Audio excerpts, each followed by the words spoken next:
Dear compatriots, early this afternoon I received a voice message being a radio broadcast of a press release under the hand of the Minister Secretary General of the Presidency of the Republic of Cameroon, Mr. Ferdinand Nkongho, dated August 30th, 2017. I later on received a print copy of the same message, and this was immediately followed by an avalanche of euphoric celebrations among southern Cameroonians in the social media. I have taken time to do a quick review of the press release, which bears in its very first paragraph the information that the discontinuance of the proceedings pending before the military tribunal of Yaoundé against southern Cameroonians for a cumulative period of 195 days as of date has been ordered by the President of the Republic of Cameroon. My reaction to the above referred press release coming from the Presidency of the Cameroon Republic is mixed and prompts me to caution against yet another deception or bait being set before our people of southern Cameroons. I am proceeding in the next paragraphs to make observations on the content and timing of the infamous press release in discharge of the duty of the Southern Cameroons Bar towards the Southern Cameroonians as concerns law and their rights interpreted within the context of the ongoing Southern Cameroon's independence restoration crisis. The Secretary General cites the President of the Cameroon Republic, His Excellency Paul Biya, as having today ordered the discontinuance of proceedings pending before the Yaoundé Military Tribunal against Nkongho Felix Agbo, Fontem Afoteka Neba, Paul Aya Abine, and some other persons in relation to violence committed in recent months in the Northwest and Southwest regions. The first thing that makes the press release suspect is that while referring to an order of the President, the serial number of the order and its date have not been released, rendering the reference to be more of a conjecture than any real order. This opens the floodgates of unreliability of the foundation of the press release. Secondly, the untruth and flaw in the very first paragraph of the press release is the idea of discontinuance of proceedings pending before the military tribunal of Yaoundé against Nkongho Felix Agbo, Fontem Afoteka Neba, Paul Aya Abine. To the best of my recollections, the three principal parties first charged before the said military tribunal were Nkongho Felix Agbo, Fontem Afoteka Neba, and Mancho Bibixi. There is a legitimate concern over the exclusion of Mancho Bibixi's name from the press release without more. Thirdly, the thing that jolts the mind in the first paragraph of the infamous press release is the application of the phrase discontinuance of proceedings to Paul Aya Abine. It is so fresh in not only my mind, but that of every concerned person in the world, that Justice Paul Aya Abine has never been charged nor any form of proceedings commenced against him before any court, talk less of the military tribunal of Yaoundé. Rather, it is Justice Paul Aya Abine who introduced a habeas corpus petition before the High Court of Fundi, questioning his illegal arrest and incarceration without charge. The fourth point of interest in the very first paragraph of the press release under review is a reference to some other persons. It does not sound right to me that, with the criminal justice apparatus at the disposal of the state of Cameroon for keeping records and statistics of suspects, arrest, through to trial, that the almighty presidency, under whose authority the arrest, detention, initiation of criminal proceedings took place, there is a sudden incapacity for recollection of the exact figure of detainees that the Gaullist regime of Yaoundé abducted from southern Cameroon and ferried over for trial and more in the security of their territorial jurisdiction. I do, however, have a guess why the Cameroon government would avoid figures and prefer to refer to some other persons. It arises from the fact that, by conservative estimates, not less than 500 youths have, since November 8, 2016 till date, been abducted from southern Cameroon, that's their northwest and southwest regions, and taken away, some to Yaoundé and others to nowhere, by which I mean disappeared like they tried and failed with Bishop Bala of Bafia. Paragraph 2 of the press release calls for an attention to the rationale of the press release. It seeks to provide justification for the discontinuance of proceedings by claiming that the action is in line with numerous measures already taken to address concerns voiced by the people of the two regions, and awkwardly putting it as a disposition stemming from the head of state's firm resolve to continuously explore ways and means of seeking a peaceful solution to crisis through tolerance, dialogue, and humanism. The very first point of interest in the second paragraph of the press release is that it seeks to provide justification for the apparent magnanimity of President Paul Biya's disguised presidential pardon. This, in fact, is kind of skewed because the reality is that the campaign unleashed against the abduction and incarceration of southern Cameroonian citizens has actually facilitated the melting away of the cosmetic cover-up of the illegal occupation of southern Cameroons and the recolonization of our people for the past more than 56 years. Despite the bribery and corruption-ridden international conspiracy against southern Cameroons, the baselessness of the intimidatory act of abduction, arrest, tortures meted out on the folks sought to be pardoned, has now gravely exposed the anti-southern Cameroon's ugly criminal recolonization.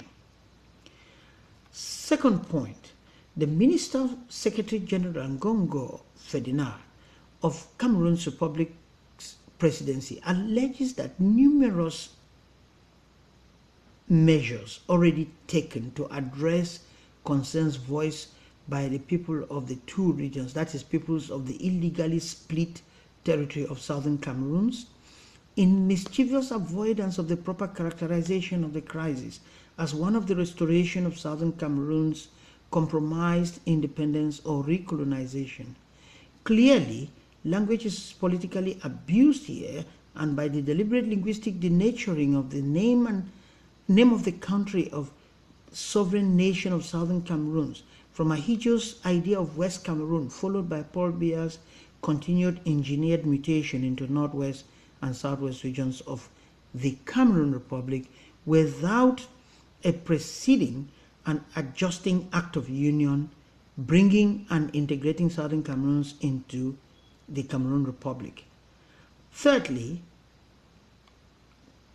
it is worth noting in this second paragraph of Ferdinand Nkongho's press release that the shameless spinning of President Paul Biya's characteristic and recurrent rhetoric, where he talks without effectively committing, is laced with brazen lying. This is the same head of state that has, since the southern Cameroon's lawyers and teachers began their strike before being joined by the rest of southern Cameroonians, has never made a statement in the direction of responding to the complaints of the subjugated southern Cameroonians, and today the Secretary General of his presidency qualifies him as one who has continuously been exploring ways and means of seeking a peaceful solution to crisis.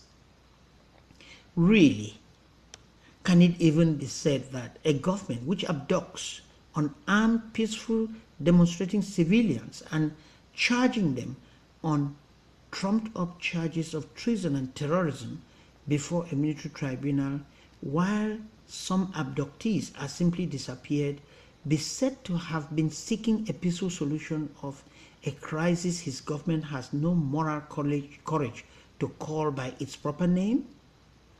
Who is the dumbest historian or lawyer who can accept that the problem between President Paul Biya's Cameroon Republic and Southern Cameroon is not one of illegal occupation of another country against the most basic of international laws and which aims at guaranteeing world peace? My answer would be a big non-existence.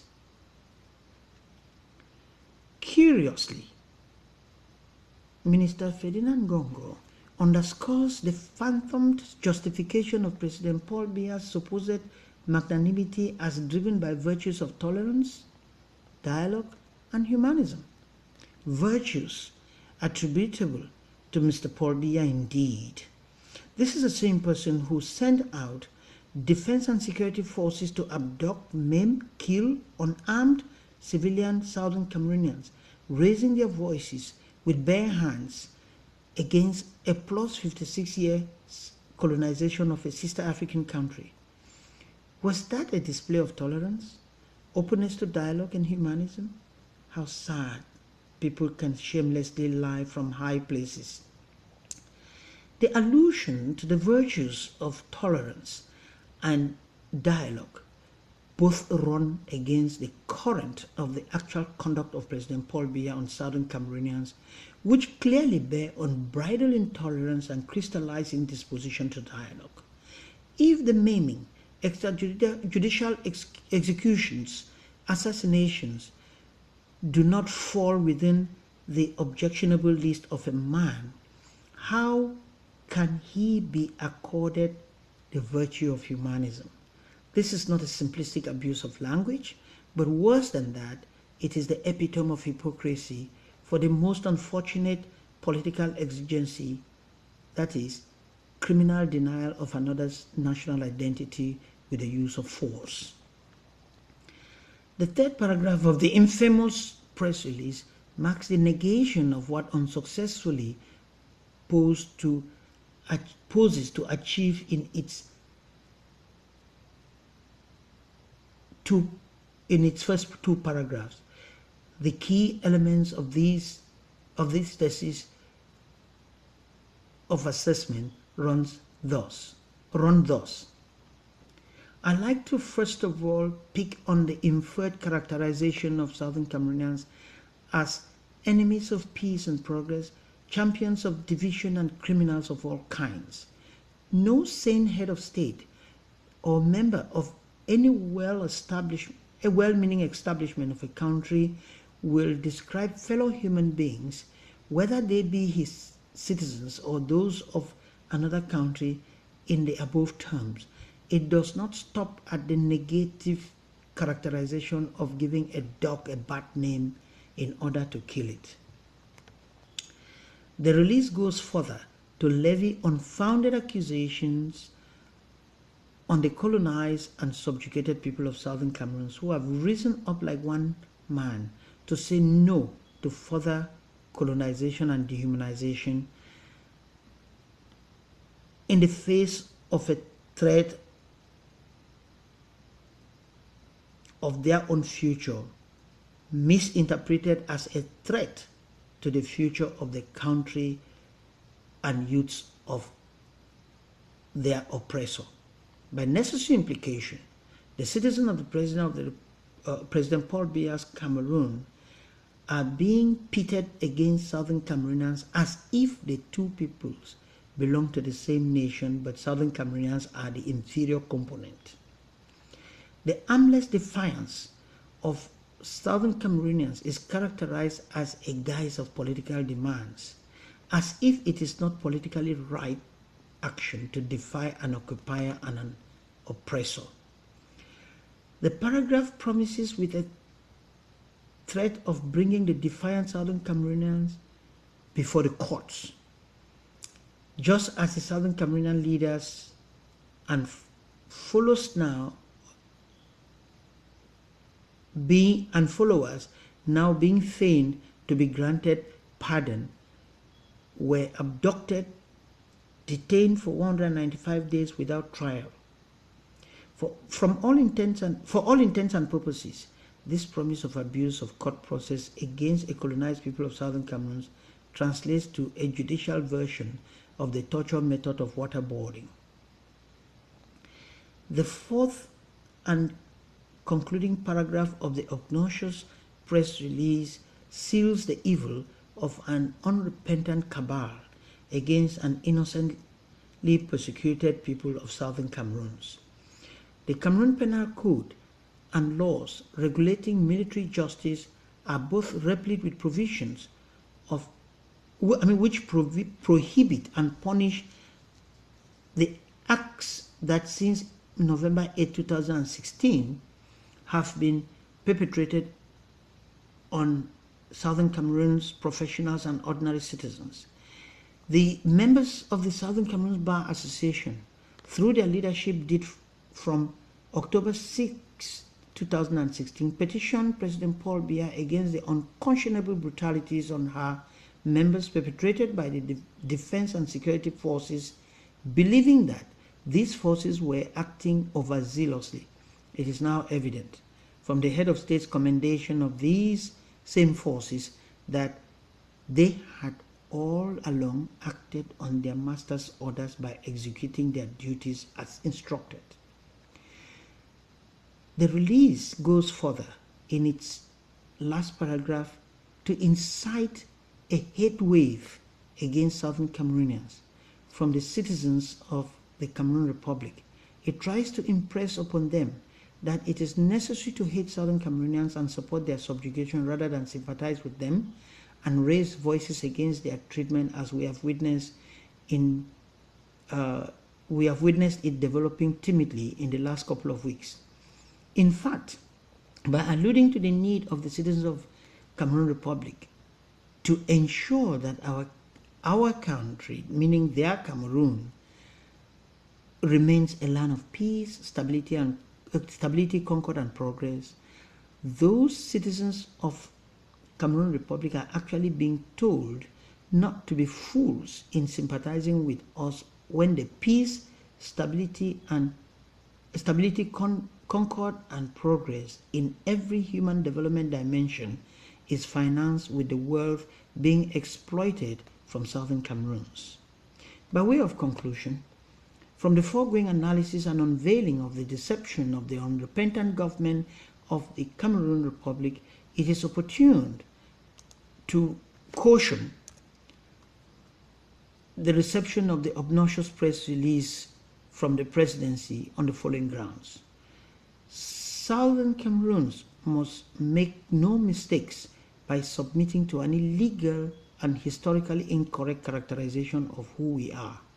There has never been an act of union constructing our country, Southern Cameroons, as part of the Cameroon Republic, headed successively by the late Amadou Ahidjo and, for the last 34 years, by Mr. Paul Biya Barthélemy B. Vondo.